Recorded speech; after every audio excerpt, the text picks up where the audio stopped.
Urdu story time के देखने वालों को खुशामदीद कहते हैं। एक दिन शाहजहां बादशाह शिकार के लिए निकले तो एक जहमी हिरन का पीछा करते हुए अपने साथियों से बिछड़ गए। हिरन भी हाथ ना आया। उस वक्त दोपहर हो गई थी। साथियों का दूर दूर कोई निशान नहीं था।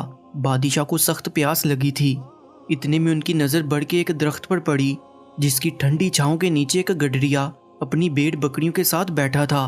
बादशाह ने जो उस वक्त शिकार के कपड़ों में थे गडरिये से पानी मांगा तो उसने बताया कि साथ लाया हुआ पानी खत्म हो गया है। उसने फौरन एक बकरी के दूध से बर्तन धोकर दूसरी बकरी का दूध बादशाह को पीने के लिए दिया। शाहजहां को गडरिये की ये बात बहुत पसंद आई और उसने उससे कागज मांगा। जंगल में भला उस गडरिये के पास कागज कहाँ। बादशाह ने बड़ का एक पत्ता तोड़कर उस पर खंजर की नोक से कुछ लिखा और गडरिये को देते हुए बोला, ये लो अपना इनाम, हमने तुम्हें 2 गांव जागीर में दिए हैं। जुम्मा के दिन ये पत्ता लेकर जामिया मस्जिद दिल्ली आकर हमसे मिल लेना। गडरिया खुश होकर घर लौट चला। अपनी कंबल जमीन पर डालकर वो पत्ता उस पर रख दिया और बकरियां बंद करने लगा। एक बकरी जो उधर से आई तो उसने पत्ता मुंह में उठा लिया और गडरिये के पहुंचने से पहले चट कर गई। उसका उसे बड़ा दुख हुआ और वो ये कहता हुआ जंगल में चला गया कि बकरी 2 गांव खा गई। उसने खाना पीना छोड़ दिया। बस हर वक्त यही रट लगा रखी थी कि बकरी 2 गांव खा गई। आखिर जुम्मा का दिन आन पहुंचा। गडरिया अपने गांव से निकलकर दिल्ली की तरफ चल पड़ा। चलते चलते दोपहर हो गई। बकरी 2 गांव खा गई।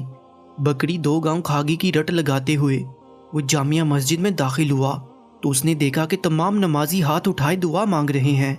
उसने बादशाह को भी दुआ मांगते देखा तो एकदम चीख पड़ा, दाता छप्पड़ फाड़ कर देगा तो लूंगा। और यही कहते हुए वापस भाग निकला। बादशाह ने नमाज के बाद उसे बहुत तलाश करवाया मगर वो ना मिला। जंगल में पहुंचते पहुंचते गडरिये को शाम हो गई। वो वहीं एक पुराने दरख्त पर चढ़कर बैठ गया। रात को कुछ डाकू वहां आए और गांव में डाका डालने की बातें करने लगे। गडरिये ने उन्हें टोका और बोला, चोरी करना बुरी बात है, फिर वो गांव वाले तो गरीब हैं।